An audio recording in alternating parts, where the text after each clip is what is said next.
เรียกไปน้ำคุยกันไปน้ำเนาะโอ้ลงกันไปพร้อมไปน้องเลยเมื่อนี้นะไปเป็นหูเป็นตาบอกด้วยว่าเป็นยังไงเป็นสักขีพยานนับกันมื่อนี้นะดีว่ามีหลายคนพี่น้องไปหลายคนแต่ว่ายังไม่ได้ไปเบิดต่อจะพากันกลับมาช่วง4 โมงเลยไปตั้งแต่ประมาณนั้น11 โมงนี่แหละพี่น้องเนาะเพื่อเพิ่นไกลเกลี่ยเพื่อเพิ่นเฮ็ดทางเป็นเส้นหันเส้นนี้แล้วกับพอดีมืดเนาะ4 โมงกลางคืนมันหาแน่นี่แหละพี่น้องเลยเนาะ พอดีว่าหากมาฮอดเพื่อนแล้วก็อาบน้ำอาบในเฮ็ดเวียกอยู่เพื่อนต่อบาดถิ่นพี่น้องโอ้ถือว่าไปอยู่หันกับเบิดมือเบิดเว้นคนหลายนะเป็นตามวนเนี่ยคือว่าเป็นจำนวนคนหลายแต่ข้างเพิ่นว่าความกันในภาษาบ้านเฮาเนี่ยก็ว่าความกันภาษาบ้านเฮานะก็คือก็ถือว่าจบลงไปด้วยดีพี่น้องเนาะเหตุการณ์ครั้งนี้ก็ได้ถือว่าจบบริบูรณ์บ่ฮู้ว่ามันสิเป็นจังไดในภายภาคหน้าอันนี้ก็ยังบ่ทันได้ฮู้พี่น้องเนาะที่ว่าไปก่อนอนาคตก็บ่แม่นหนังเรื่องนี้จบลงแล้วจบไปแล้วพี่น้องถือว่าจบไปด้วยดีทั้งน้องชายเพิ่นก็ได้ขอเข้ามาแต่งกันหามาขอเข้ามาทางไอเตียงเราแล้วเรื่องเลยเนาะเอาคนอื่นก็กราบทักทายสบายดีเด้อพี่น้องเด้อเนาะทักทายสบายดีสิกันเบิดสุขคนพี่น้องอันเฮ็ดเรียกไปน้ำคุยกันไปน้ำเนาะโอ้ลงกันไปพร้อมไปน้องเลยเมื่อนี้นะไปเป็นหูเป็นตาบอกด้วยว่าเป็นยังไงเป็นสักขีพยานนับกันมื่อนี้นะดีว่ามีหลายคนพี่น้องไปหลายคนแต่ว่ายังไม่ได้ไปเบิดต่อจะพากันกลับมาช่วง4 โมงเลยไปตั้งแต่ประมาณนั้น11 โมงนี่แหละพี่น้องเนาะเพื่อเพิ่นไกลเกลี่ยเพื่อเพิ่นเฮ็ดทางเป็นเส้นหันเส้นนี้แล้วกับพอดี4 โมง3 โมง4 โมงนี่แหละเพิ่นก็แล้วพอดีก็ถือว่าเพิ่นก็ให้คุมหัวมืออยู่พี่น้องเนาะทางนั้นเจ้าหน้าที่คะแนนแล้วก็ทางในบ้านเพื่อนพ่อมาแล้วเด็กที่เพื่อนกันส้มเซยทางในบ้านเพื่อนเก่งเก่งหลายเข้าใจง่ายแม่เราจะแจ้งเข้าใจดีเหมือนกันเข้าใจสมควรก็เป็นในบ้านแล้วอันนี้ประชาชนนะน้องเราเพื่อนกับโมเมนต์ว่าสีเขาขาภายนั่นภายนี่เลยก็ง่ายๆจะสมกับเพื่อนว่าเป็นกลางให้กับอันประชาชนผู้ที่เพิ่นมีขอขัดแย้งหรือว่าขอแบบบ่เข้าใจกันนะเพิ่นจะหาทางออกให้อันนี้นะครับพี่น้องเนาะก็ถือว่าจบไปแล้วพี่น้องเนาะเรื่องของน้องไซอยู่ภายในเมื่อเดียวนี่มันมี3 เรื่องเล่า3 เรื่องเลยคือเรื่องที่1ก็คือเรื่องปัญหาที่มันเกิดขึ้นในปัจจุบันนี่จะเรื่องน้องตุ๊กเนาะตุ๊กเรื่องน้องไซกับบ่าวเตียนนั้นน้องเต๋ก็ถือว่าเคลียร์ให้มันจบภายในมื้อเดียวเบิดพี่น้องมันจังบ่คงบ่ค่าหยังมันจังบ่หลายเทื่อนะถือว่าจบปัญหาจบแล้วสิในประเทศนี้ดินดอนตอนหย่าจากที่ได้ยินไปจากที่ได้ฟังน้ำดินดอนตอนหย่านี่จะมีรายชื่ออยู่น้ำกัน4 คน4น้องนะครับตุ๊กน้องติ๊กน้องแต่น้องตุ๊กน้องติ๊กน้องมิก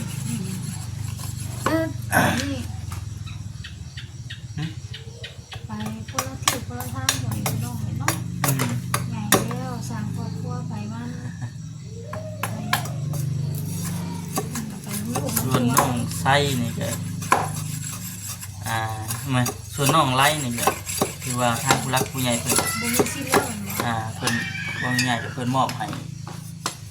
ทางน้องเต๋เพิ่นนั่นเพิ่นตัดออกแล้วนะว่าง่ายๆก็มันขึ้นอยู่กับผู้รักผู้ใหญ่เจ้าของเงินเนาะเจ้าของผู้เพิ่น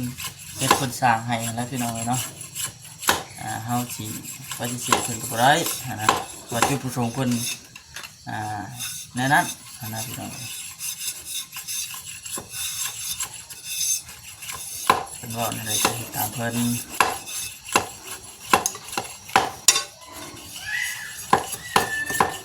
แต่ถ้าว่าอยากไปเฮ็ดเวียกเฮ็ดทานเฮ็ดหยังอยู่หั่นก็ได้คือกันอันนั้นตามที่ได้ยินเพิ่นว่ามาถ้าว่ามันสิมีปัญหาอะไรเกิดขึ้นอีกนะ ทาง YouTube เฮาก็แม่นหยุดแล้วแม่นบ่ แม่น YouTube นี่มีแต่ว่าหยุดเข้าไปคือว่าปิดเลยนะ หยุดเข้าไปสู่ ครอบครัวนี่ครอบครัวนี่คือว่าปิดถ้าหากว่ามี ไปเข้าไป ไผพาฟื้นเข้าไปก็ รับผิดชอบเองเนาะ แต่ว่ามัน ถ้ามั เกิ น ด เกิดปัญหาตรงนั้นก็แม่น สมมุติว่าถ้ามันเกิดปัญหาขึ้นมานะต้องได้แก้ไขปัญหาเองเด้อบัดเพราะว่าเพิ่นก็ได้แจ้งบอกแล้วเนาะก็ถือว่าโล่งน้องพี่น้องเนาะบัดนี้อัดอั้นใจมากก็หลายมื้อหลายวันพอสมควรว่าซั่นอันนี้ที่พ่อแม่พี่น้องเพิ่นติดตามตั้งแต่มันเกิดเรื่องเกิดราวตั้งแต่เริ่มแรกอยู่แล้วเนาะโอ้ลมนี่เลยเนาะ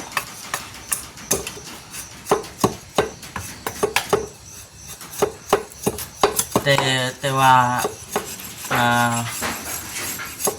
ไปมื้อนี้นะแต่ว่าบ่ได้ถ่ายตอนที่ว่าทั้งในบ้านกับทั้งอาจารย์เราคุยกันนั่นแหละที่เราบ่ได้ถ่ายตอนฮะ เขาไม่ถ่ายแล้ว แม่นเพิ่นบ่ให้ถ่ายเพราะว่าเพิ่นบ่ได้มีส่วนเก็บของนำเด้ตัวนี้นะนี่จะตัวใดที่ว่าเพิ่นไกลเกลี่ยแล้วแหละ ถ่ายได้ ถ่ายได้บัดนี้โคที่ว่าเพิ่นไกลเกลี่ยเพิ่นเว้าเพิ่น ถ่ายได้ดูตา บ่แม่นคือนั่นแล้วก็แม่นเฮาถ่ายถามไทยนี่แหละว่าเป็นยังไงก็ให้ FC ได้ฮู้นำหั่นนะ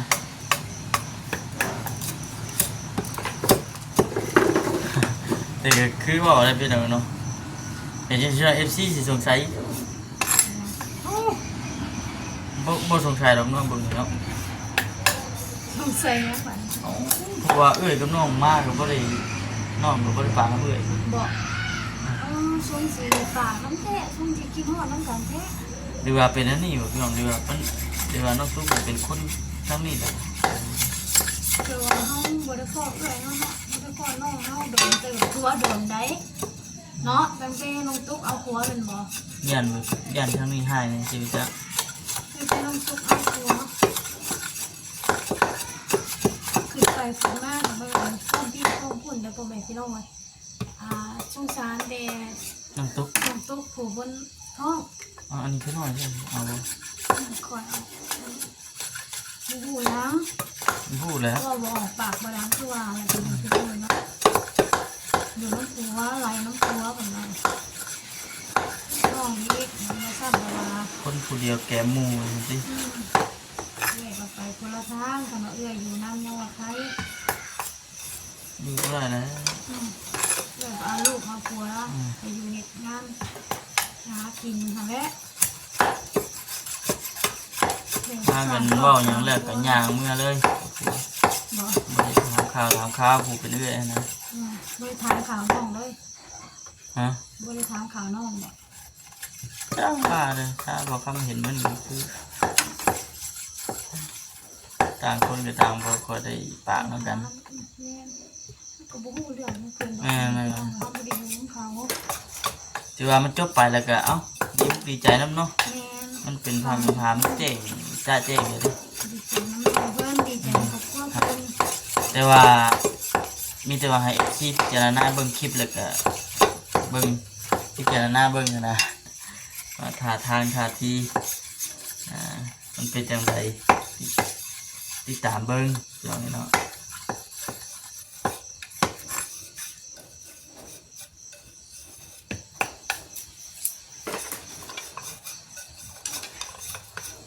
มาเพื่อนกับพากันนั่งเป็ดไม่ปิ้งก่อนพี่น้องเลยตอนเช้ามันจังโบเนี่ยมันปิ้งเบิดไม่หีบบ่ไม่หีบไม่หนีบไม่หีบ ไม่ปิ้งไม่หีบ เป็นปิ้งไก่ปิ้งตับพี่น้องเนาะ หมู ปิ้งหมูพร้อมพี่น้องอุดหนุนเด้อผู้ใดอยู่ไกลเคียงก็ได้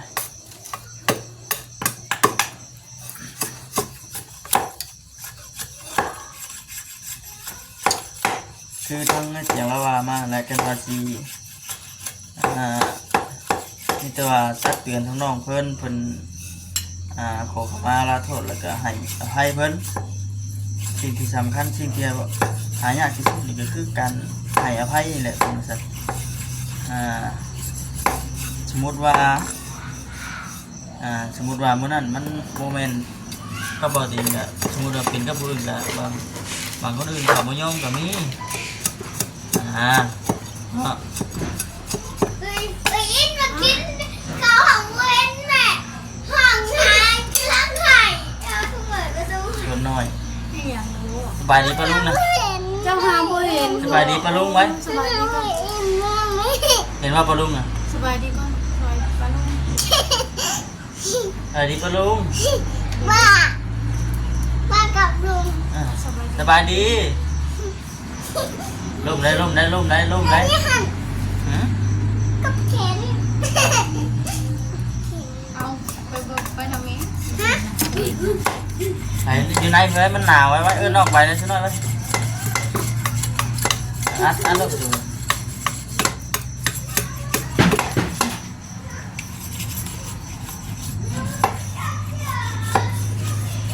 สมมติว่าก็จะมาน้อมเป็นหันเป็นนีมากของวันผู้เมียผู้ท้องตีบัดที่อยู่กับไผนะเนาะสมมติว่า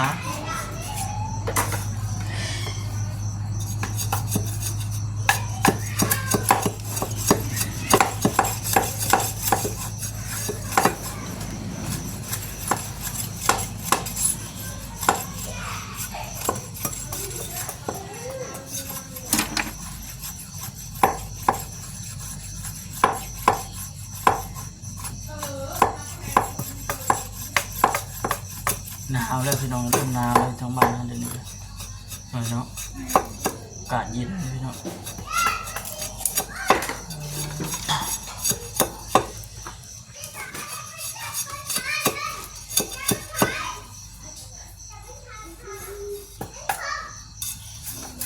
กินปีนี้เลยก็มันโอ้ยขับบอลนอนเลยบาดกินเข้ามาเลย ยัง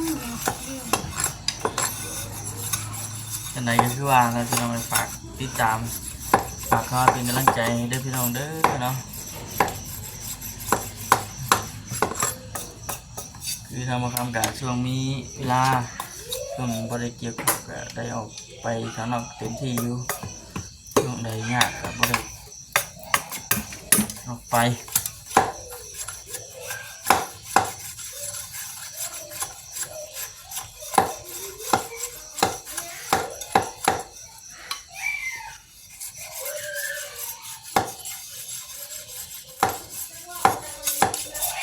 เราคือจะสับป่ะ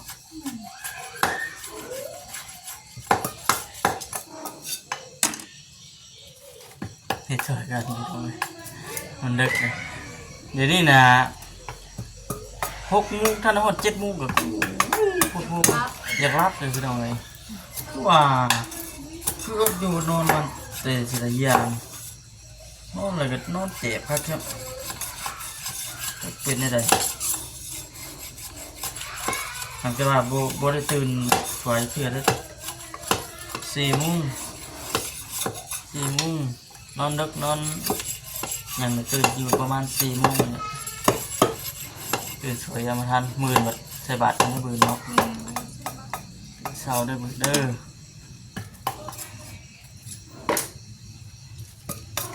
ลอยแขน หนาวเว้ย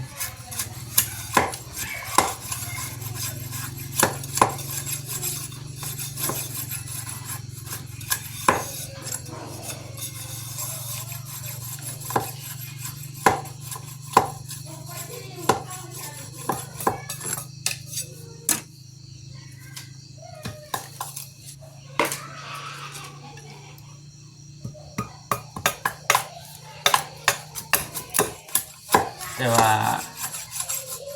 บางคำก็ยังบ่ยอมหรือว่าบ่สำนึกก็มีนะFC ก็สิฮู้อยู่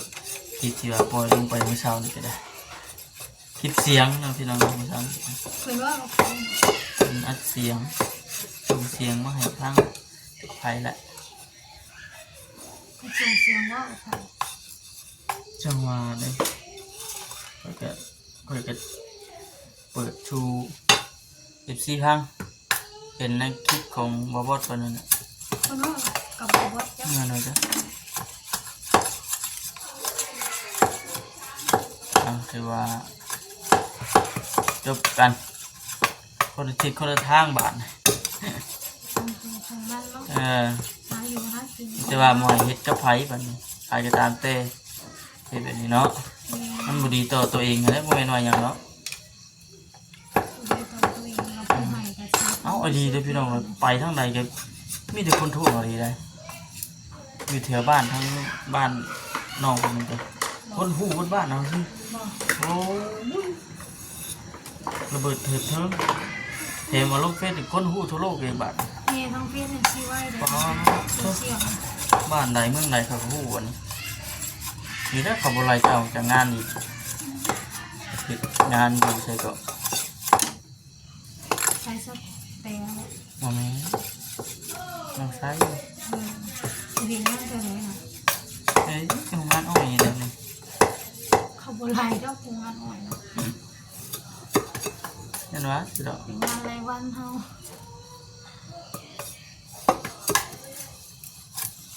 เฮ็ดโรงงานหัวหน้าตาเขาเจ้าแล้วก็พ่อบ่สร้างแล้วว่าคือน้ำหนักเนี่ยเห็นบ่ โบราณ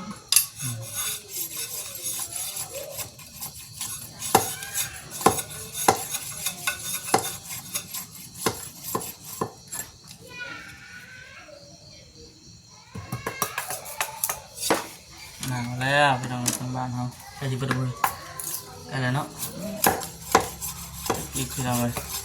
มันสิได้ไปลงคลิปมันอยู่พุ่นย่านบ่ได้ไปดอกหนาว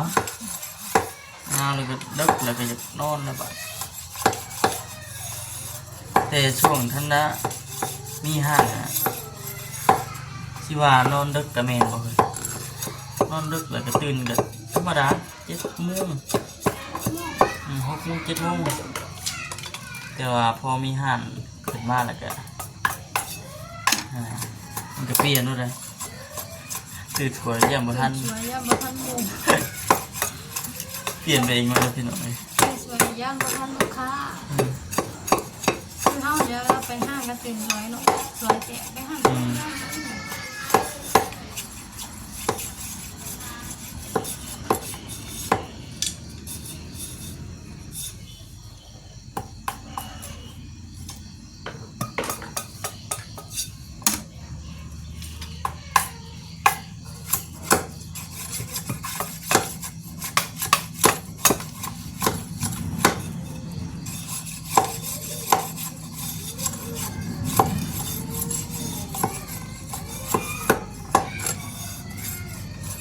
ย่างนี้ป่ะ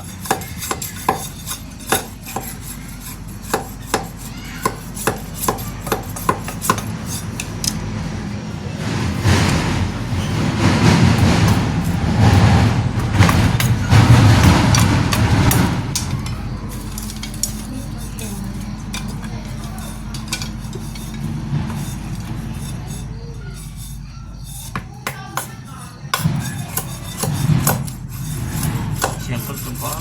ตุ้มบ้าหมู่บ้านเดียว เที่ยงเลย กลางคืนขนาดกลางคืน ร รถร้านหลายบ้านเราเดี๋ยวนี้ค่ะนี่เป็นรถใหญ่ไงเดี๋ยวนี่เป็นรถพ่วงรถนะ คือหูเลยพี่น้องทางเอกก็บ่ได้ย้อนหยังน่ะรถใหญ่น้ำหนักบ่ได้เนาะ รถอยู่บ้านเราเดี๋ยวนี้นะตัว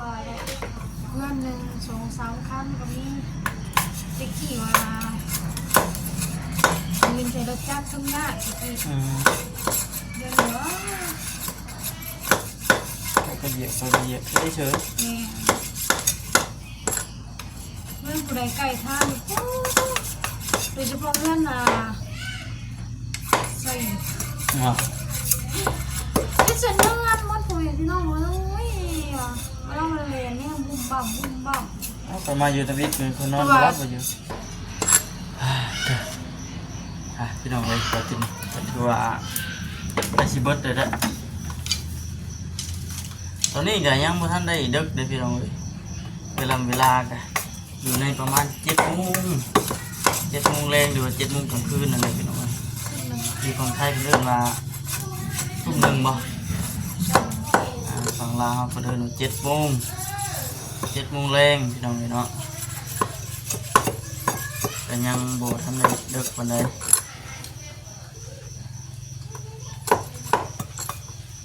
ฝนตกบ่เว้นให้ฝนตกบ่ โบ เบิดเลยมัน เรียน พวกคำก็คือสิจบคลิปแล้วล่ะพี่น้องจบคลิปแล้วก็มื้ออื่นสิลงคลิปให้กับพี่ซีได้เบิ่งนำกันจังไดก็ฝากเข้ามาเบิ่งมาชมฝากเข้ามาคอมเมนต์เป็นกำลังใจให้เด้อพี่น้องเด้อเนาะเข้ามาเบิ่งมาชมแล้วก็จะพากดข้ามโฆษณาของบ่คำไปพี่น้องเด้อบ่ได้ค่าน้ำมูกน้ำมันแนวซั่นนั่นแหละเข้ามาเป็นกำลังใจให้แน่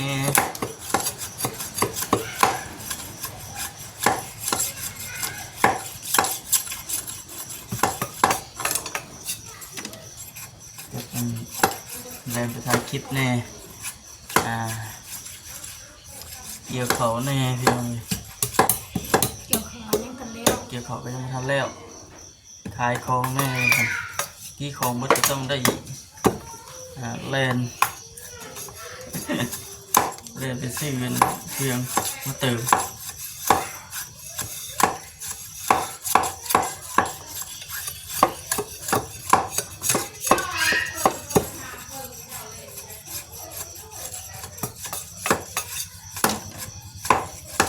เบิดเลยตายเลยคือว่ายังรับเขา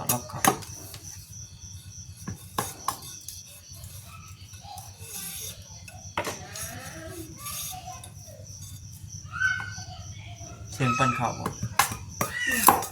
ต่างคนกับปั่นนี่เนาะ ข้าวเกลี่ยเขาจะบอกกระดูกเขา เสียงพี่น้องเลยเบิดเลย ข้าวเกลี่ยเขาบางทีนะ บ่ เกลี่ยเขาหนักนะนะดีเลย มันยังถูก ดู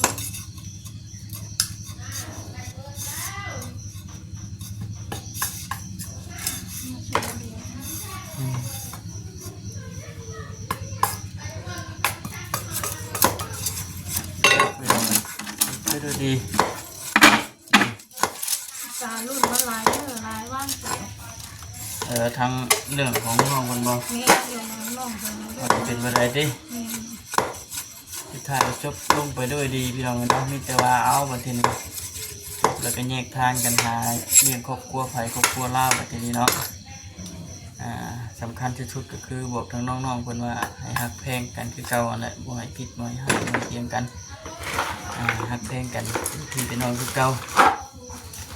ไปพี่น้องเลยสำหรับที่นี่ก็ขอกล่าวคำว่าสบายดีพี่น้องเด้อเนาะ สบายดี ปึ๊บ